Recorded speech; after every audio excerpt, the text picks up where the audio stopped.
Greetings, my name's David Lewin.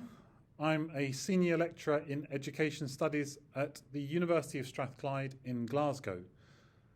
I'm also the lead for the After Religious Education project, which is the subject of this particular presentation. The presentation is called After Religious Education, Lessons from Continental Pedagogy. Welcome. So I'm going to introduce by describing the fact that last week, today is the 21st of May, I should add, and so last week, I think it was the 16th of May, we had the Scottish Teachers Association of Religious and Moral Education, or STARM, holding its inaugural Festival of Learning. On the screen you can see the inimitable Stuart McKinley, our chair, introducing the day. It was a great day. I'm part of the management committee of STARM. 130 teachers of RME or thereabouts descended on Queen Margaret University in Edinburgh to discuss RME, Religious and Moral Education, and I chaired quite a few sessions that day from teachers and researchers across Scotland and beyond. Here are some of the sessions, or at least images from some of the sessions. There's Gillian Dunsmuir and Ross McMaster talking about how to make engaging RME. Then we had more theoretical discussions on the nature and representation of inclusion. This is just a snapshot really of some of the really interesting things that took place. I should mention that Cabinet Secretary Jenny Gilruth was able to give the opening keynote, which was really great.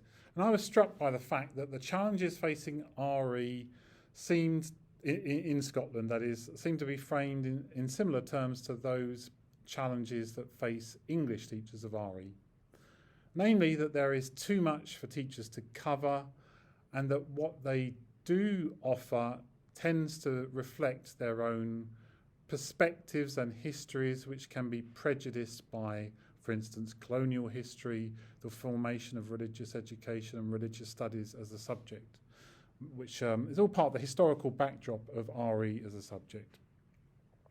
Now, I think these problems are partly a result of how we think about curriculum in general, not just RE, but curriculum more broadly. How we think about curriculum is tied, I think, to an Anglophone construction of education studies. To get to the Anglophone construction of education studies, let's keep in mind that although there is no such thing as a British education system, nor are there British forms of RE, or a British form of RE, there are many shared questions, many problems, and many potential shared solutions. But rather than accept or even entrench the divergent paths of devolved educational systems, we might also remember that despite the inevitable challenges of Brexit, we are still a part of Europe.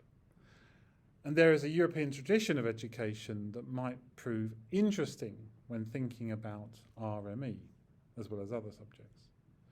So in broad outline, the argument of this presentation is that although the Anglophone debate about RE is quite engaging and maybe advanced, you might say, I want to say that that debate relies upon a rather narrow conception of education studies. A conception of education studies drawn from continental pedagogy could, I want to say, argue that help us think about RE and RME in novel ways. So I'll outline some of the ideas from the After Religious Education project. The project brought together the expertise of teachers and academics in religious studies and of academics in education studies to explore this question. What ought to be the educational logic governing the presentation and representation of subject matter of religious education? We accepted the general sense that RE needs to change, and we supported many of the suggestions of the core report, while acknowledging that this report is only work in progress. Among the most significant conversations that have followed the core report is the so-called paradigm shift to a world views approach in RE. And the concept of a worldviews approach is not uncontroversial, it has to be said, but its basic premise is simple, that RE should aspire to teaching a representative range of religious and non-religious worldviews. Well, that sounds reasonable. Even if you are hesitant about the direction that this suggested change wants to take, specifically the change of name to religion and worldviews, it is still likely that the reasons for these sorts of change make some sense, i.e. to take better account of the life world of children, to help children understand how religious language constructs the religious landscape as we understand it. At a deeper level, the emphasis of the worldviews approach is not about new or even different classroom content, but involves a different approach to the content that we're already teaching, a different way of framing it. So as an attempt to reframe subject matter, the After RE project could be said to be adopting a worldviews approach, although with some reservations about the particular name that's proposed. This approach takes focus away from the particular content of the classroom to consider how subject matter of RE is selected and arranged. This framing of subject matter is not about adding more worldviews, i.e. non-religious worldviews, to supplement those established religions to try to make the subject fully inclusive or universal. That kind of approach leaves the teacher with too much to cover and can never really fulfill its promise to represent everyone in the room, because there will always be exceptions. Rather, the worldviews approach has a methodological emphasis. It presents teachers with an opportunity to rethink the logic of the selection, arrangement, and presentation of subject matter. What I think makes After RE somewhat different to the many approaches to RE that currently exist is our focus on educational principles to govern the logic of curricular development. Perhaps you're thinking, well, surely, apart from undue political, cultural or religious influence, many, perhaps most ideas around curriculum development would be based on educational principles. Well, in what follows, I'll try to explain what I mean in more detail by this. Let me just add as a way into this that in the English-speaking world, education studies is not really considered an academic discipline in its own right, but only a field of practice which draws on other theoretical disciplines and methods.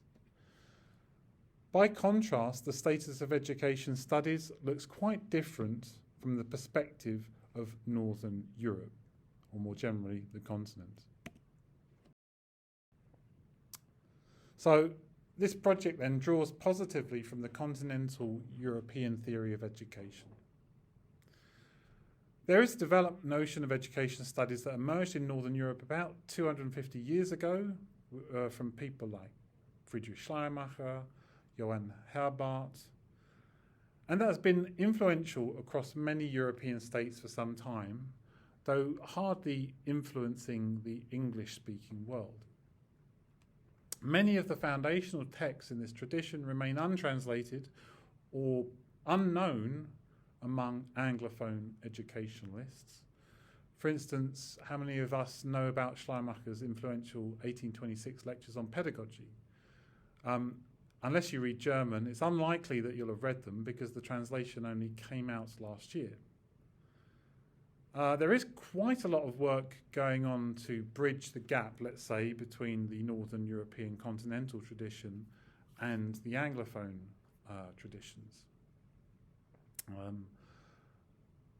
As already mentioned, this tradition, this European tradition, regards education as an academic discipline in its own right, in contrast to the UK, where education tends to be considered a field of practice, deriving its academic legitimacy from so-called disciplines of education, for instance, philosophy of education, or psychology, or sociology, or history.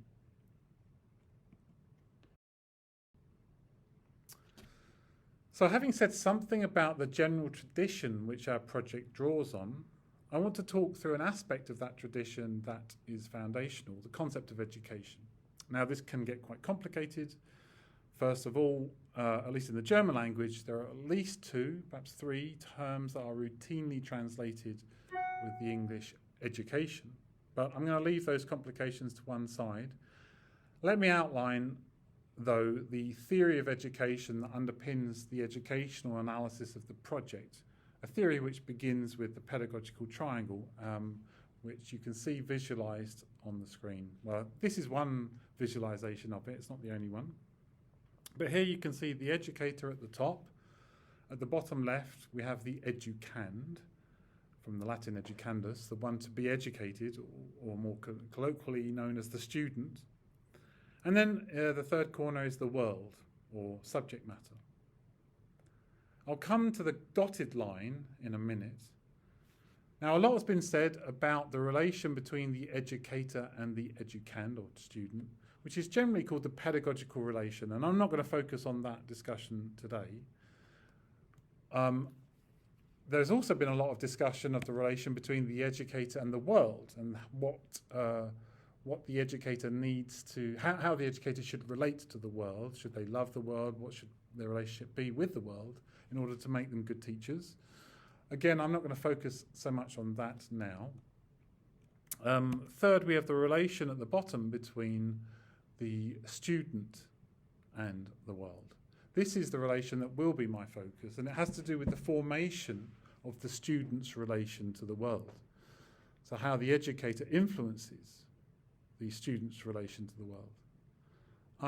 The Germanic tradition refers to this relation with the term Bildung, the process by which the student's relation is shaped and influenced.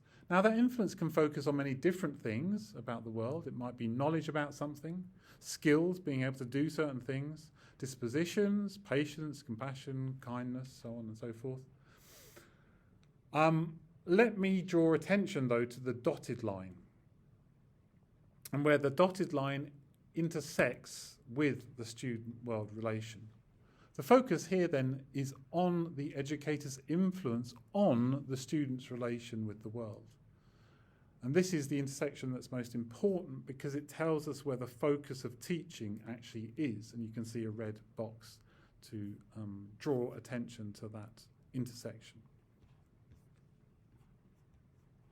May I add, though, that this triangle structure is meant to be analytical. It's supposed to tell us or describe educational relations without telling us what education should be like. That comes later. What good teachers should be, what good students should be. The triangle rather provides a general lens by which to describe the scope of action and relation between educators, students, and world. And when it comes to the scope of action between educator and student, it emphasizes that neither is wholly passive and neither is wholly active, which might be obvious, but important to note.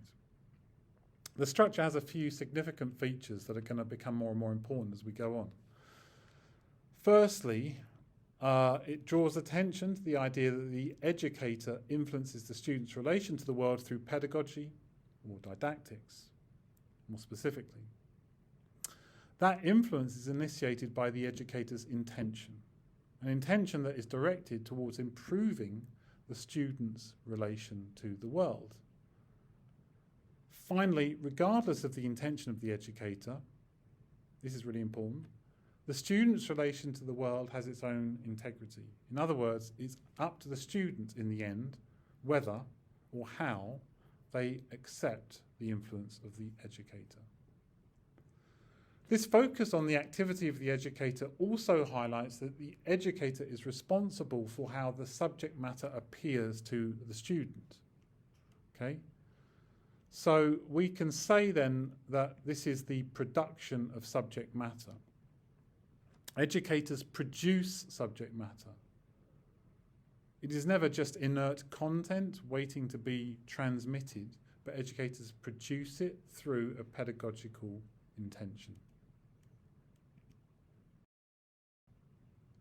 So our project then investigates the logic of the production of subject matter. So let's go a bit further into that. And here's an example of somebody apparently enjoying music. This is an everyday engagement with music, just enjoying it. How is it then that music becomes educational subject matter? What happens to make music something to theoretically engage with? When music becomes an object of study? What is gained in the shift to a theoretical engagement? And what is lost? Now, we could spend a long time discussing the pros and cons of transforming music into something to be studied.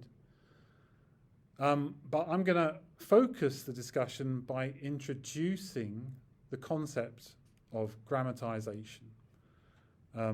This is to describe the process by which everyday experiences are transformed or grammatized into subjects to be studied.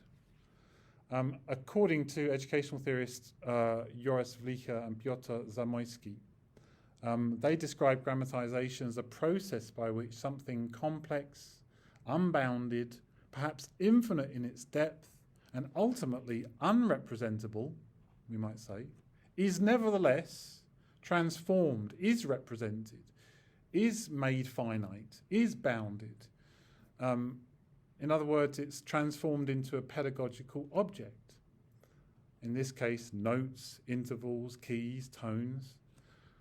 As Vlicher and Zamoyski put it, they say, we make something that cannot be studied as such, the performed music, into a pedagogical object. Now, these authors explore in great detail the pedagogy of Leonard Bernstein, which I think is a great example, and I really encourage you to check out their book. Thing-Centered Pedagogy is the title of their book. But this image of Bernstein on the screen now beautifully illustrates the pedagogical triangle in this photo. If we look at what Bernstein is focused on, let's zoom in on it. So here is the triangle, and illustrated in the image with Bernstein and some students. We can see students' relation to the world, Bernstein's relation to the world, and Bernstein's relation to students. And I think if we go on, I think we can also see that not only is student relating to the, not only is Bernstein relating to the students, I think, this is my interpretation, he is also interested in how the student is relating to the world. So there's the dotted line, if you like.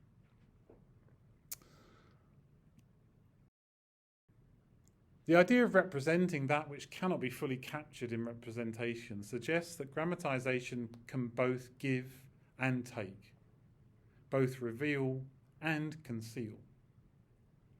Representing music through a score or notes or an orchestral instruments, allows something to be seen that otherwise might not.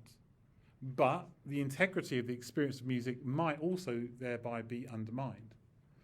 So it's no surprise, is it, that there is often some ambivalence, some unease when it comes to producing subject matter, that the textbook account is a long way from the lived experience of music. And of course, the same applies to the teaching of RE. Teachers of RE also know that discomfort about relying on the textbook account. Well, let's consider an example. So, emphasis on RE for real, trying to make the lived experience, the lived practice of religion come to life in the classroom is always a challenge for teachers.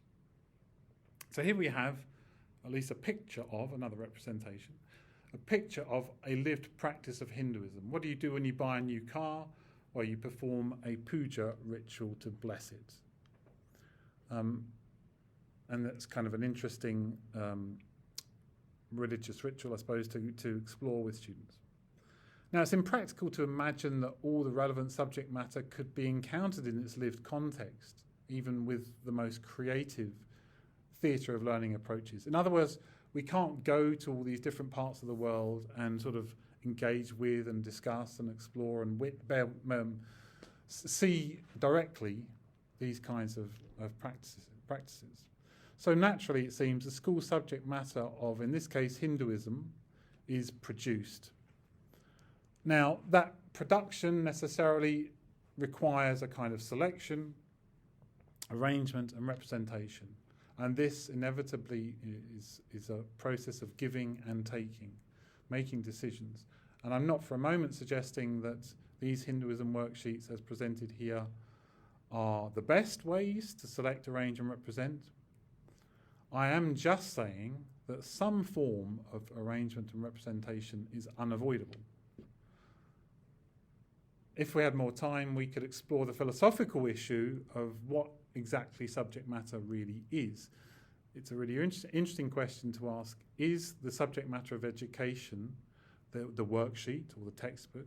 Or is the subject matter that which the textbook or the worksheet refers to? Let's say the living experience of Hindu culture. But that would be a different presentation and would take us into another direction. So let's leave that for now. So notwithstanding the complications around what subject matter is, the After RE project understands subject matter as something produced through an intention. The project focused on the criteria or educational logic we should use to produce subject matter. What I hope is clear is that this question encourages us not to imagine that subject matter is already there, waiting to be transmitted.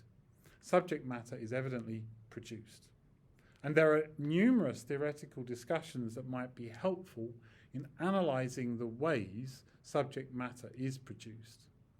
I've already mentioned the example, or at least the concept of grammatization as a way of describing music being transformed into a theoretical subject matter for study. A general way of describing this is turning matter into what is meaningful, or Bildungsinhalt into Bildungsgehalt, to use the German terminology.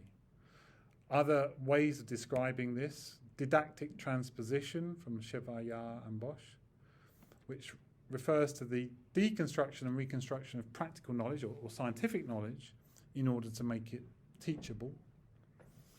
Maskelyne and Simons talk about suspension, taking something out of its useful context in order that it can be studied. For instance, the engine of a car, you do deconstruct it, or at least take it out of that lived context.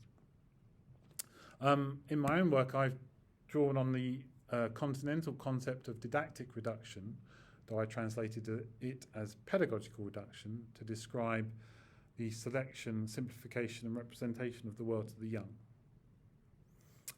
So that's a fairly broad discussion of this idea as well. But I want to focus on this last theory, I suppose, Daniel Troeller's discussion of the formation of pedagogical knowledge. So Daniel Troeller talks about the history of textbooks in Europe, and he makes in that discussion a helpful distinction, I think, between academic or research knowledge, which he says is contested, cutting edge, it's complex, and pedagogical knowledge. Pedagogical knowledge is the stuff we present in school classrooms by way of textbooks or worksheets, and that is distinctively pedagogical, which in short means it's relatively stable, generalized, simplified, and so on.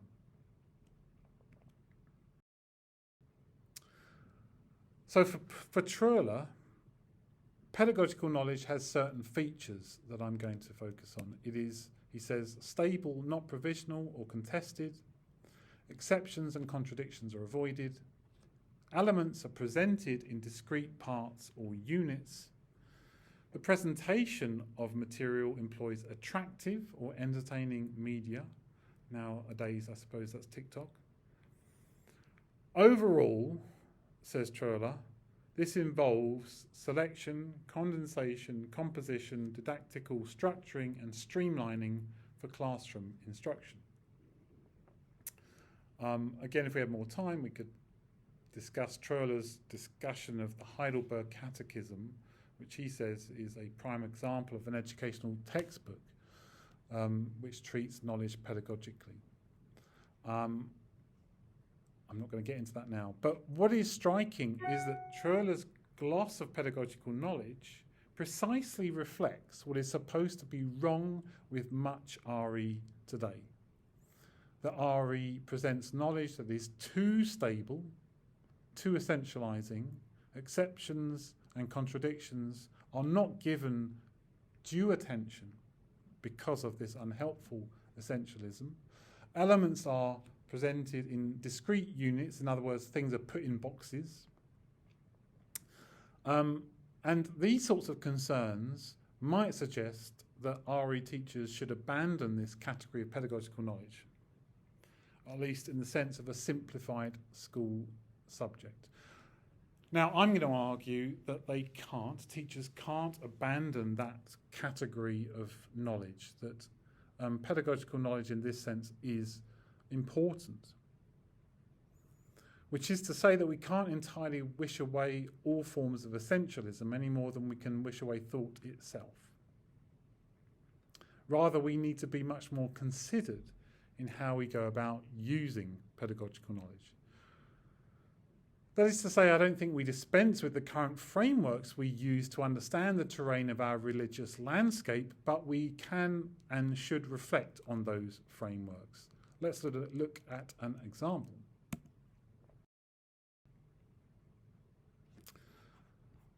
So, the example we arrive at is the question of whether the much maligned world religions paradigm, which is widely denigrated for being essentialist, etc., could be interpreted slightly more positively as pedagogical knowledge. And if so, how do we use it well? How do we save, in other words, the world religions paradigm, and do we want to? Now, the world religions paradigm has arguably become the dominant framework to interpret our religious landscape. It has been subject to sustained critique for some 30 years, and it would require another talk to go through the issues of it in detail, although I have already summarised those issues in the characterisation of this paradigm as a form of pedagogical knowledge. In other words, it focuses on 6 major, quote-unquote major world religions, employing essentialist categories that present discrete, stable religions and their elements that can be studied and compared, and so on and so forth. Now, critiques of the world religions paradigm can be seen to be arising from critiques of the concept of religion first, then of world religion second, then of the world religions paradigm itself. In other words, the critiques are nested. And if you want to read about the critiques of religion, you can read people like Tim Fitzgerald or Talal Asad, a host of other scholars of religion, religious studies. Similarly, if you want to look at the critique of world religions, you can look at, there's lots of literature. Tomoko Masuzawa is cited there, or at least referenced there. But I'm going to jump forward to the critique of the world religions paradigm itself, or a characterization of the world religions paradigm. Paul Hedges, in his really excellent book, Understanding Religion, which is on the screen just there, one of the critics of the world religions paradigm, along with the other book on the screen, After World Religions. But Hedges has a nice quote. He says, "The world religions paradigm is the matrix of constructs that has evolved in the modern Western world through the influence of scholars and missionaries, among others, attempting to make sense of the data that came to be classified as religions. In general, it prioritizes those things which seemed natural or important in the tradition with which those scholars and missionaries were familiar, generally Protestant Christianity. Therefore, religion came to be imagined or created as having systems with beliefs or creedal statements, having foundational books, focusing on inner private experience, organised in clear hierarchical ways, and so on and so forth. So there's a whole host of structures that belong to the lens of the world religions paradigm. And critical theorists of religion have elaborated the hegemonic nature of this paradigm. That the paradigm tends to reinforce certain hierarchies and assumptions, which are, among other problems, structurally sexist and racist. And these are powerful criticisms, and they go far deeper than the claim that we need to add non-religious worldviews to an existing framework. So adding to this flawed world religions paradigm framework could be epistemically unjust, as well as pedagogically unhelpful. Okay, there are a whole host of questions of epistemic justice then, which are vital, which I can't come to just given the time I have in this presentation. Despite the cogency and power of these criticisms of the world religions paradigm, we can't entirely get rid of it. We can't entirely get rid of the language of religion. And Wanda Alberts, whose work links with the German tradition and links with our English RE as well, has made a consistent and compelling case for basing RE on the academic study of religion, which of course should therefore take seriously those criticisms of the paradigm. Nevertheless, she acknowledges that it would be hard to deny that as elements of discourse, religions and world religions are social cultural facts that the study of religions will need to deal with.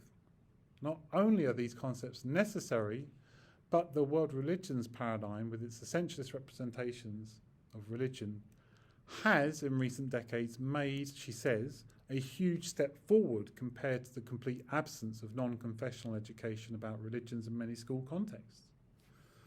Politicians and many educators may not easily be able to follow the argument for a discursive approach to religion and religions, overcoming the world religions paradigm. End quote. So that's what Alberts has to say. We can't just get rid of the world religions paradigm. And if you look around Europe, it's true that there's still enough confessional RE that non-confessional RE is already a significant step forward, as she says. So we can't just grab the latest sort of research, so to speak, from the academic study of religion and sort of impose it upon the pedagogical or didactic issues of how to offer good religious education in schools. There are historical, practical, political, pedagogical reasons for continuing to draw on the world religions paradigm despite its evident problems. So the question is less whether we use it at all rather than how we can use it well educationally. And I want to argue that the danger of the world religions paradigm is that we forget that it is a pedagogical production. As I started off earlier said, that teachers, curriculum designers produce curriculum. So I think part of this forgetfulness is related to the lack of the foundation in education studies. We don't give sufficient attention to the arts of pedagogy or didactics. Rather, we too often allow the idea of delivering content to creep in. Content is then taken to be inert, and then the world religions paradigm becomes a problematic set of boxes in which we store, problematic knowledge about religion. In that sense, we need to question the world religions paradigm. But questioning really means bringing to mind a more self-conscious approach, a more self-conscious attitude to the selection and arrangement and presentation of subject matter.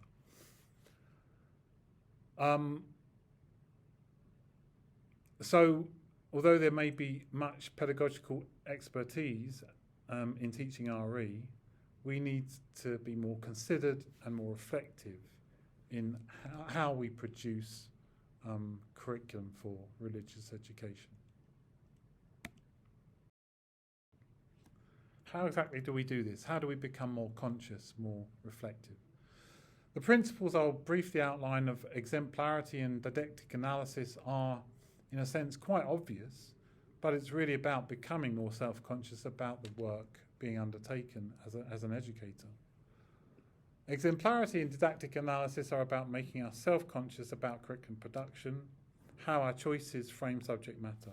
And Martin Wagenschein and Wolfgang Klafke are these German educational theorists whom probably most teachers working in Northern Europe will have learned about. In other words, they're a big part of teacher education programs in Northern Europe, but they are virtually unknown among English-speaking educationists, certainly teachers.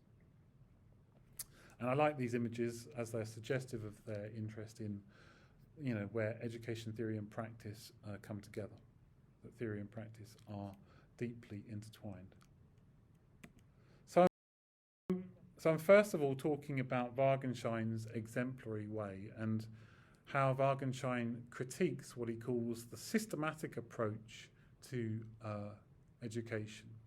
The idea that learning should be linear, chronological and additive. That's what he queries and questions. That's what he calls a systematic approach.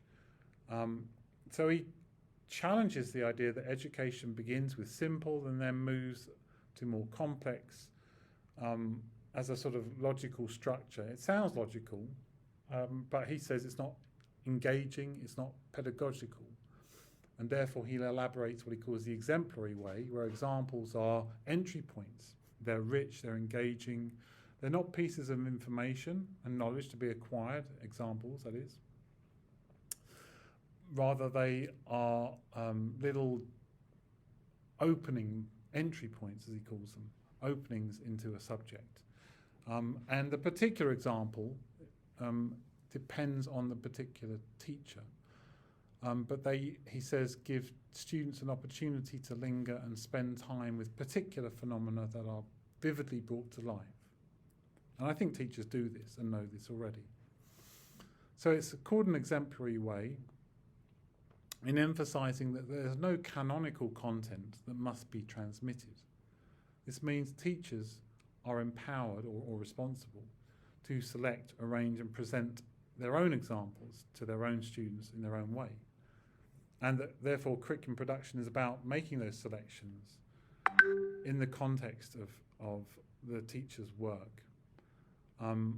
But the point is that the examples chosen have this thing called the power of exemplarity, an ability to open up understanding for the child to a more general pattern or idea or universal problem. Put another way, the example opens up the possibility of understanding by being an example of something. An example is an example of something. Let's elaborate this a little bit by moving on to Klafke's didactic analysis. I'm just going to get my water.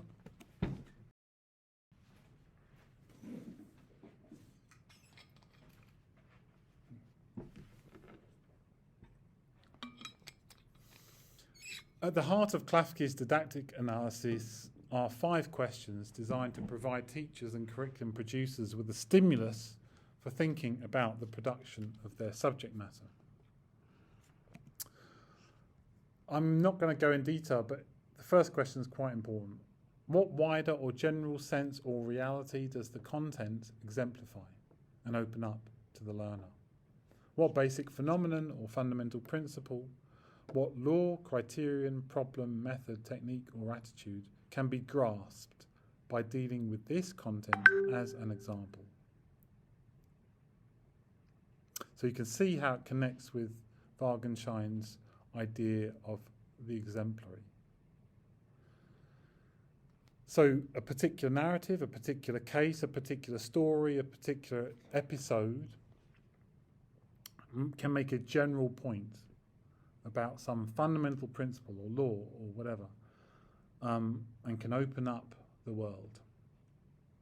Klafke's second question asks about how the particular content selected is already of significance. In what sense is it already of significance to the child in the class? Is it already, what connections already exist between what we want to discuss and where the children are at, put it that way. And I think, again, that's a really basic question and that most teachers already are very aware of and very sensitive to. So where are the children coming from, if you like? And where do we want children to go? And where do we want children to go is hinted at in the third question. What constitutes the topic's significance for the children's future? Now, I imagine that anyone watching this can think of examples of their own for an RE context. And in some sense, it makes little sense for me to give lots of examples since this is so contextual. I've already mentioned, one buys a new car in South India and performs a puja, or asks a priest to perform a puja to bless the new car, which might be helpful in drawing attention to some aspects of the lived experience of Hinduism in South India. But everyone has their own examples. It's up to the educator in a particular context to make judgments about what works for their students. I just want to emphasise the essential point of Klafki here is that the questions don't stipulate specific content. I'm not using these questions to suggest what teachers should teach. Rather, these questions offer a framework for thinking about selection and arrangement of content in ways that are contextual to the particulars of any given scenario, situation. And therefore, it may be sensitive to the particular mix of students, the particular region or particular culture or city or what's going on in the wider world, or the disciplinary foundations that might be prioritised by the teacher, or maybe the teacher has a particular educational goal.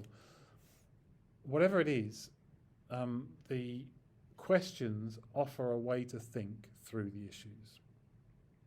And that means that the teacher is given license, but also that means a sort of responsibility to bring the curriculum to life in their own way. In short, the content is their own. Now, Wittgenstein and Klafki share this concern with opening up the encounter between the child and the world.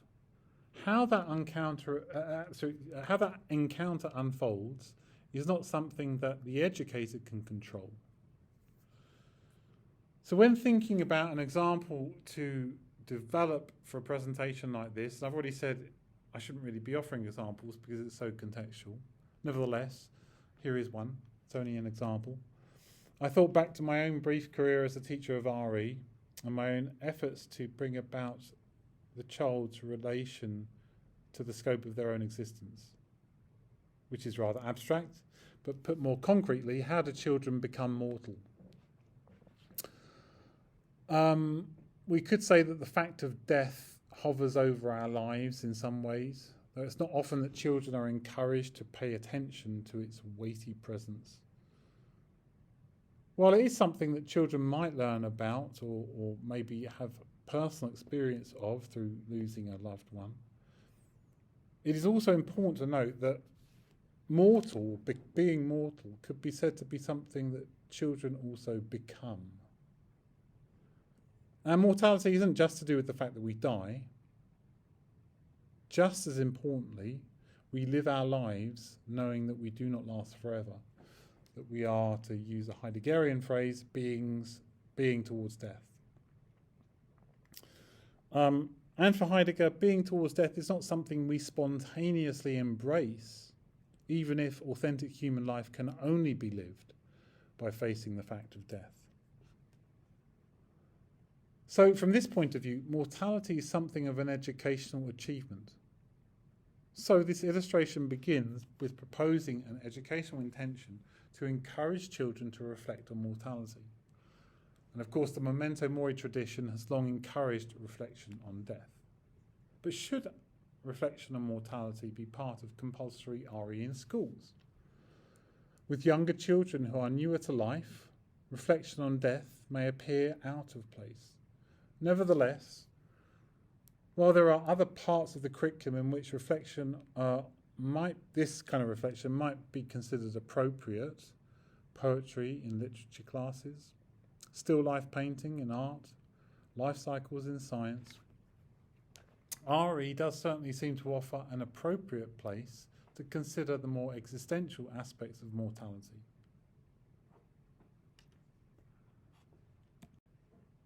So this slide briefly discusses how teachers might actually do this. Again, it's very contextual.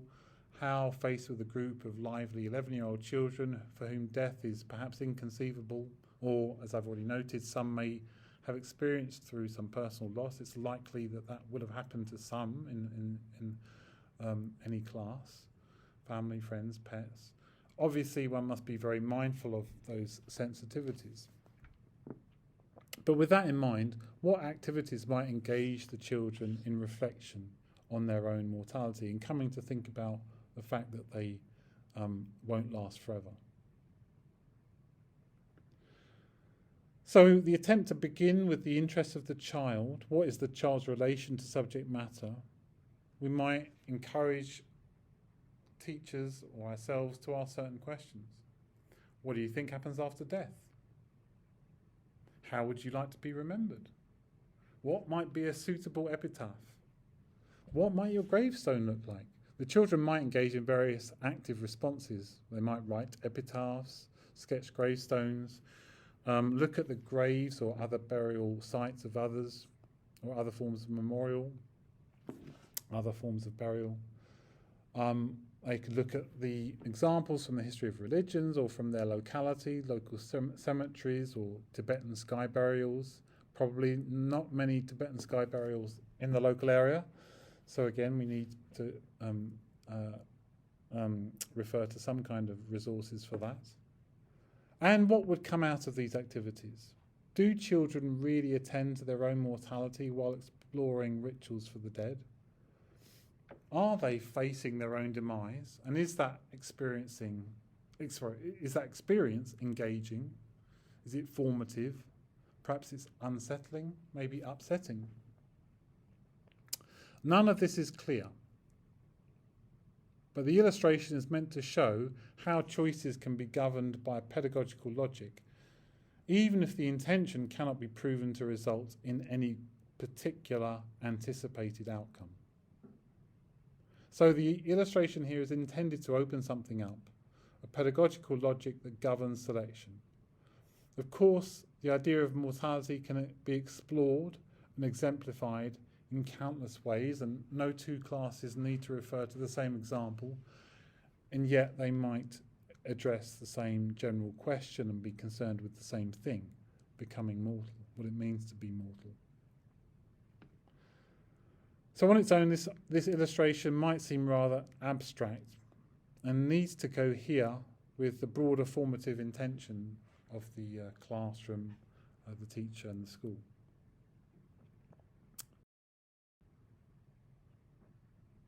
Now, this presentation has been a bit of a whistle-stop tour of various educational theory informing the After RE project. There are lots of issues I've glossed over, an important one being whether this framework that we're developing offers anything new. Is it just an educational fashion or a fad? And I'm certainly not going to claim that it's really new. In fact, in 1897, Dewey explored very much the same issue in his essay, The Psychological Aspect of the School Curriculum. Maybe it's worth noting that Dewey was heavily influenced by the German didactic tradition. Wagenschein and Klafke's central arguments were first developed in the 1960s, 50s and 60s, and draw on a host of theoretical and practical discussions that have been ongoing for a century or more. So the question is not exactly whether this is new, but whether it has had any or could have any influence on RE discussions here. I'm also interested in how what's being discussed here might relate to other conversations about the future of RE, and I think of powerful knowledge, Michael Young's concept of powerful knowledge, which has some influence on RE at the moment, and Barbara Winterskill in Exeter, her theory of big ideas in RE, and there are others, but I haven't explored that today. And I haven't touched really, or only touched on maybe, the huge issue of epistemic justice, which I really need to develop. And finally, I hinted at the disciplinary position of education studies in relation to its German equivalent Allgemeine Pädagogik, that education studies is not given due attention by comparison with its equivalent in German. That is a complicated conversation as well, which I'm glossing over today. So the After RE project, there's the link there on the screen, has formulated a framework to try to answer the question, what ought to be the educational logic governing the presentation of subject matter for RE? So please go to the website. You'll see some examples of curriculum development there as well. Again, trying to develop the exemplary way. I'm very grateful to the teachers and the other participants in the project who've been really helpful in developing it, and you can read all about that on the website. So I hope that the framework for RE can give teachers greater confidence in their own judgments about how subject matter is produced and why. If I had to reduce this talk to a one-liner, I would probably just say that teaching is a reflective practice. And that phrase has been used to bring together the German didactic and Anglophone curriculum tradition in the book that you see on the screen. Teaching as a reflective practice. So, thanks very much for listening. I hope you've found that interesting and perhaps even useful. Thank you.